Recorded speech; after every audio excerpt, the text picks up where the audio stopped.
Hello नमस्कार साथियों, आप सभी का study with GK online platform पर हार्दिक स्वागत है। तो आइए साथियों, आगामी प्रतियोगी परीक्षाओं को दृष्टि में रखते हुए आज राजनीति विज्ञान के अंतर्गत राजनीतिक विचारक महान विचारक एंटोनियो ग्राम्सी पर आधारित महत्वपूर्ण सवालों के बारे में चर्चा करेंगे, जो आगामी राजनीति विज्ञान से जुड़ी प्रतियोगी परीक्षाओं की दृष्टि से महत्वपूर्ण हो सकते हैं।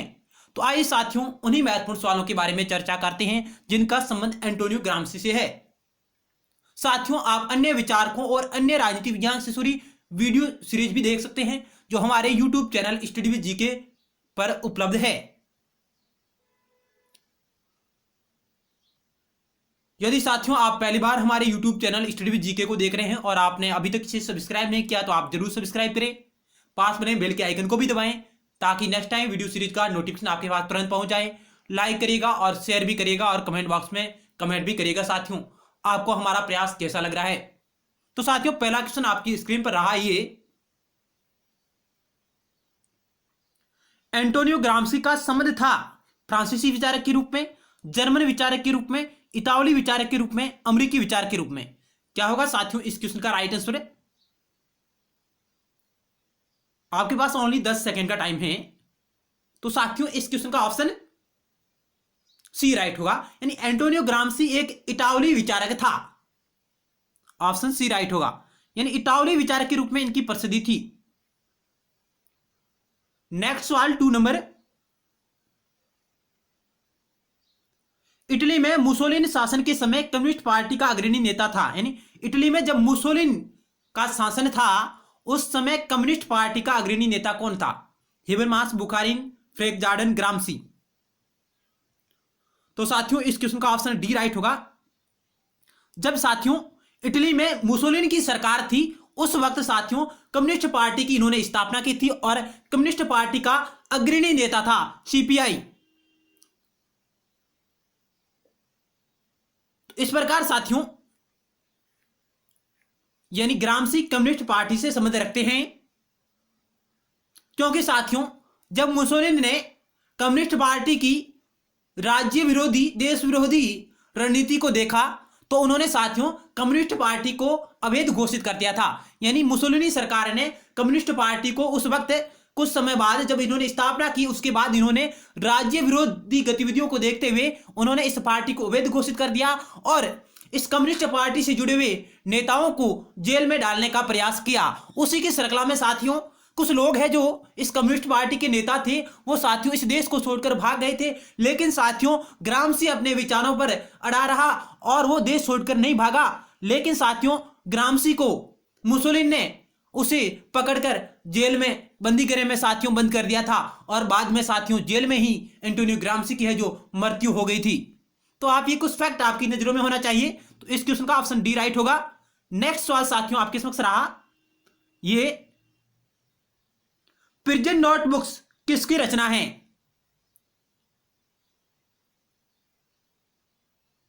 यह किसकी रचना है?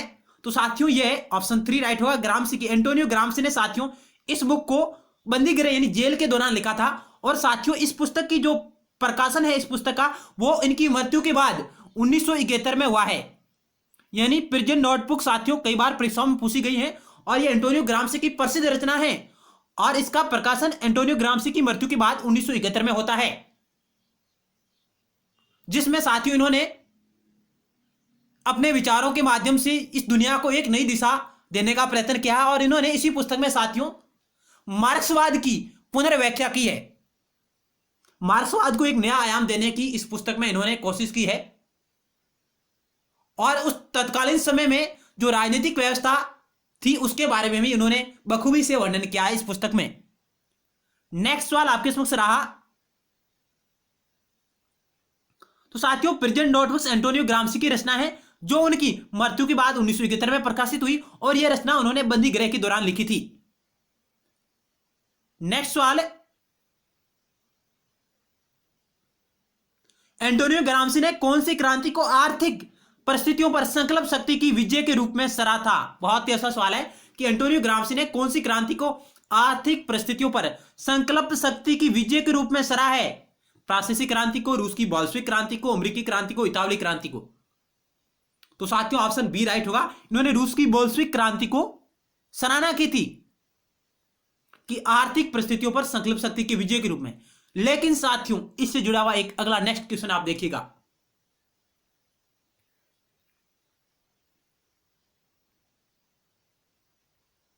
एंटोनियो ग्राम्सी ने किस क्रांति के बारे में चेतावनी देते हुए कहा कि भविष्य में पश्चिम की उन्नत पूंजीवाद की परिस्थितियों में इस क्रांति जैसी रणनीति उपयुक्त नहीं होगी। उन्होंने कहा कि इस क्रांति की जो रणनीति है वो भविष्य में पूंजीवादी परिस्थितियों के सामने टिक नहीं पाएगी। ये बात एंटोनियो ग्राम्सी ने किस क्रांति के बारे में कही थी? ऑप्शन साथियों आपके समक्ष रहे तो साथियों इसका ऑप्शन भी बी होगा। रूस की बोल्शेविक क्रांति को इन्होंने चेतावनी दी कि रूस की बोल्शेविक क्रांति की जो रणनीति है वो भविष्य में पश्चिम की उन्नत पूंजीवादी परिस्थितियों में सफल नहीं होगी। ये उन्होंने कहा था इसी क्रांति के बारे में, इसी क्रांति की सराहना की और इसी क्रांति के बारे में उन्होंने चेतावनी दी कि यह क्रांति पश्चिम की उन्नत पूंजीवादी परिस्थितियों में सफल नहीं होगी। नेक्स्ट सवाल आपके समक्ष रहा, ग्राम्सी के युद्ध की स्थिति की तरह भारतीय राष्ट्रीय कांग्रेस की तुलना किसने की है? यानी ग्राम्सी के युद्ध की स्थिति की तरह भारतीय राष्ट्रीय कांग्रेस की तुलना किसने की है? अनिल सील, बिपिन चंद्र, सीए बेली, सुमित सरकार। तो साथियों इस क्वेश्चन का ऑप्शन ए राइट होगा, अनिल सील ने। नेक्स्ट सवाल है, ग्राम्सी बुद्धिजीवी का कौन सा प्रकार नहीं बताया? यानी ग्राम्सी ने बुद्धिजीवी का जो प्रकार बताया है उनमें कौन सा शामिल नहीं है? परंपरागत बुद्धिजीवी, संगठित बुद्धिजीवी, आधुनिक बुद्धिजीवी, उपयुक्त सभी। तो साथियों इस क्वेश्चन का ऑप्शन है सी राइट होगा। उन्होंने आधुनिक बुद्धिजीवी का प्रकार नहीं बताया। साथियों उन्होंने बुद्धिजीवी के दो प्रकार बताए थे, उनमें उन्होंने कहा कि परंपरागत बुद्धिजीवी और संगठित बुद्धिजीवी। और साथियों संगठित बुद्धिजीवी को इन्होंने आधुनिक प्रिंस की संज्ञा दी है। संगठित बुद्धिजीवी वर्ग को इन्होंने आधुनिक प्रिंस की संज्ञा दी थी। इन्होंने ये दो प्रकार बताए थे बुद्धिजीवी वर्ग के। नेक्स्ट सवाल साथियों 8 नंबर आपकी स्क्रीन पर रहा, ये ग्राम्सी के नागरिक समाज के बारे में कौन सा कथन गलत है? यानी आपको उस गलत कथन का चयन करना है। ऑप्शन ए कह रहा है ग्राम्सी नागरिक समाज में स्कूल, विश्वविद्यालय, धार्मिक संगठन एवं परिवार को शामिल करता है। ग्राम्सी के अनुसार पूंजीवादी देशों में नागरिक समाज का विकास राज्य से अलग रूप में हुआ है। ग्राम्सी नागरिक समाज में वैचारिक परिवर्तन करने का समर्थक था। यह है ग्राम्सी के अनुसार यह वैचारिक परिवर्तन आधिपत्य नहीं है। क्या होगा साथियों इस क्वेश्चन का राइट आंसर आप चयन करें। तो साथियों इस क्वेश्चन का ऑप्शन डी राइट होगा, जो ग्राम्सी के नागरिक समाज के बारे में गलत है, डी। साथियों ग्राम्सी के अनुसार यह वैचारिक परिवर्तन आधिपत्य नहीं है।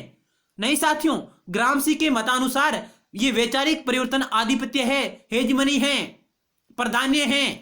तो ऑप्शन डी है जो इस क्वेश्चन का राइट आंसर हो जाएगा। जबकि ए बी सी तीनों सत्य है, जबकि डी साथियों गलत है नागरिक समाज के बारे में ग्राम्सी के। नेक्स्ट सवाल आपकी स्क्रीन पर रहा साथियों,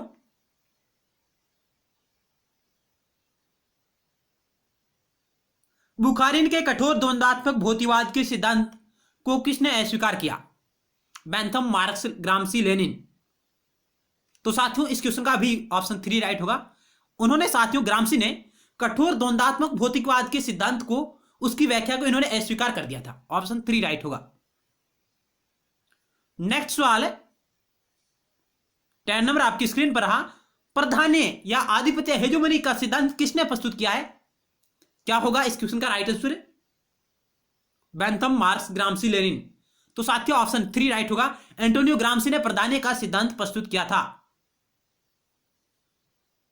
नेक्स्ट सवाल है, किस विद्वान ने नागरिक समाज के संगठन की तुलना राज्य के पीछे खड़े किलों एवं मिट्टी के बांधों की शक्तिशाली प्रणाली से की है? किस विद्वान ने नागरिक समाज के संगठन की तुलना राज्य के पीछे खड़े किलों एवं मिट्टी के बांधों की शक्तिशाली प्रणाली से की है? तो साथियों यह कथन भी ग्राम्सी का है, एंटोनियो ग्राम्सी का। ऑप्शन 3 राइट हो जाएगा। नेक्स्ट सवाल आपके समक्ष रहा, ग्राम्सी ने किस क्रांति को गतिशील युद्ध की उपमा दी? यानी ग्राम्सी ने किस क्रांति को गतिशील युद्ध की उपमा दी है? फ्रांसीसी क्रांति, रूसी की बोल्शेविक क्रांति, अमेरिकी क्रांति, इतालवी क्रांति। तो साथियों इस क्वेश्चन का ऑप्शन बी राइट होगा। रूस की बोल्शेविक क्रांति को साथियों इन्होंने गतिशील युद्ध की संज्ञा दी है, जबकि साथियों जो पूंजीवादी क्रांति थी उन्हें साथियों स्थितियों के युद्ध की संज्ञा इन्होंने दी थी, और बोल्शेविक क्रांति को इन्होंने गतिशील युद्ध की संज्ञा दी है, जबकि पूंजीवादी देशों में जो क्रांति होती है उसे स्थितिक युद्ध की इन्होंने संज्ञा दी थी साथियों।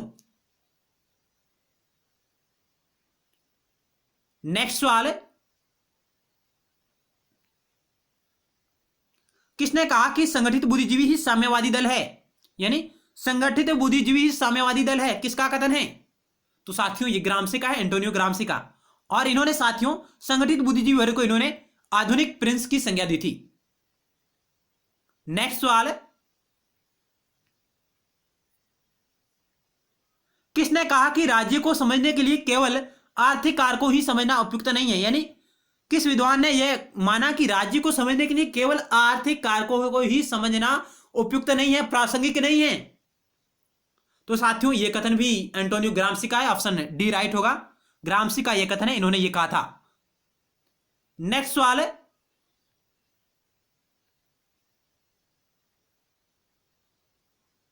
ग्रामसी द्वारा प्रतिपादित आधिपत्य की संकल्पना के बारे में सही है? यानी ग्रामसी द्वारा प्रतिपादित आधिपत्य या प्राधान्य की संकल्पना के बारे में सही है। आधिपत्य का आशय सहमति है, आधिपत्य का या सॉरी साथियों आज नहीं है, यहां आशय है, थोड़ा मिसप्रिंट हुआ है। आधिपत्य का आशय नेतृत्व है,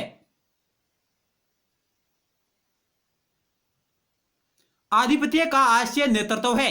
ए और बी दोनों इनमें से कोई नहीं। क्या होगा इस क्वेश्चन का राइट आंसर? ऑप्शन ए कह रहा है आधिपत्य का आशय सहमति है, ऑप्शन बी कह रहा है आधिपत्य का आशय नेतृत्व है, ऑप्शन सी कह रहा है ए और बी दोनों, ऑप्शन डी कह रहा है इनमें से कोई नहीं। तो साथियों ऑप्शन सी राइट होगा। ग्रामसी द्वारा प्रतिपादित आधिपत्य की संकल्पना के बारे में ये दोनों है जो सही है, ए और बी। आधिपत्य का आशय सहमति और आधिपत्य का आशय नेतृत्व है। तो साथियों इस वीडियो सीरीज के अंतर्गत हमने राजनीतिक विचारक एंटोनियो ग्रामसी पर आधारित महत्वपूर्ण सवालों के बारे में चर्चा की। आपको हमारा प्रयास कैसा लगा? आप अपने अनुभव कमेंट बॉक्स के माध्यम से साझा करें। मिलते हैं नेक्स्ट टाइम एक नए टॉपिक के साथ। धन्यवाद।